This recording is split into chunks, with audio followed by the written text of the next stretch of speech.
మరి డిఎం గారిని వేములవాడకు వచ్చి కలవడం జరిగింది. ముఖ్యంగా చిన్నపిల్లలు అంటే మార్నింగ్ 5 o'clock లేచి రెడీ అయ్యి 6-6:30 కనుక బయలుదేరినట్టుంటే ఇంతకుముందు ఆటోలలో జర్నీ చేయడం వల్ల కూడా తీవ్రంగా ఇబ్బంది అవుతుంది. ఎందుకంటే 6 గంటలకు ఒకవేళ ఇప్పుడు వేములవాడ పరిసర ప్రాంతంలో శాతరాజపల్లి కానీ స్తంభంపల్లి ఇట్లా చుట్టుపక్కల ప్రాంతాల గ్రామాల నుంచి స్టార్ట్ అయ్యి వాళ్ళు వేములవాడకి వచ్చి గల్లీన తింపుకొని స్కూల్కి వెళ్ళేసరికి ఇక్కడ వేములవాడని ఒక 1 hour పిల్లలు మొత్తం గల్లీన చక్కర్లు కొట్టే పరిస్థితి వస్తుంది. దీనివల్ల ఏంటంటే పిల్లలు పూర్తిగా అలసిపోతున్నారు స్కూల్ కాడికి వెళ్ళేలోపే.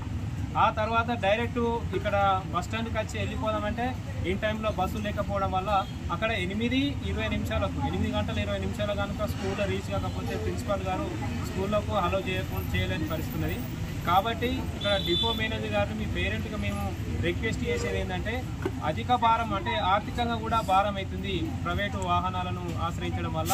అందులో ఏంటంటే స్తోమతకు మించి ఎక్కువ పిల్లలను తీసుకుపోవడం వల్ల కూడా ఇబ్బంది అయ్యి ప్రమాదాలు జరిగే అవకాశం ఉంది. అదేవిధంగా ఆర్థిక ఇబ్బంది కూడా ఎక్కువ అవుతుంది. కాబట్టి మరి సిరిసిల్లలో ఏ విధంగా అయితే సిరిసిల్ల నుంచి తంగలపల్లి కేంద్రీయ విద్యాలయానికి ఏ విధంగా అయితే బస్సు ఏర్పాటు చేసిరో అదేవిధంగా వేములవాడ నుంచి కూడా తంగలపల్లి కేవీ స్కూల్కు మేనేజర్ కనుక బస్సు ఏర్పాటు చేస్తే ఇలా చదువుకున్నటువంటి పిల్లలు దేశ భవిష్యత్తు విద్యార్థులపైన ఆధారపడింది కాబట్టి మరి భవితవ్యం కూడా విద్యార్థులే కాబట్టి వారికి కనుక ఇన్ టైంలో రీచ్ అయ్యే విధంగా అంటే 8:20 తంగలపల్లి కేంద్రీయ విద్యాలయానికి రీచ్ అయ్యే విధంగా మరి డిపో మేనేజర్ గారు వేములవాడ నుంచి ఈ తిప్పాపూర్ బస్టాండ్ నుంచి ఒక బస్సు ఏర్పాటు చేస్తే పిల్లలకు ఆర్థిక భారం తగ్గుతుంది. అదేవిధంగా సమయం కూడా సేఫ్ అవుతుంది అని చెప్పేసి పేరెంట్గా మేము చెప్తా ఉన్నాం. ఎందుకంటే వాళ్ళు వేములవాడకు వచ్చేలోపు అంటే వేములవాడ పరిసర ప్రాంతాలు ఉన్నటువంటి గ్రామాలన్నీ కూడా తీసుకొని ఆటో వాళ్ళు ఇక్కడికి వచ్చేసరికి ఇక్కడ 1 గంట సమయం అంటే 5 గంటలకు ఒక పిల్లోడు లేస్తే ఫస్ట్ క్లాస్ సెకండ్ క్లాస్ ఇట్లా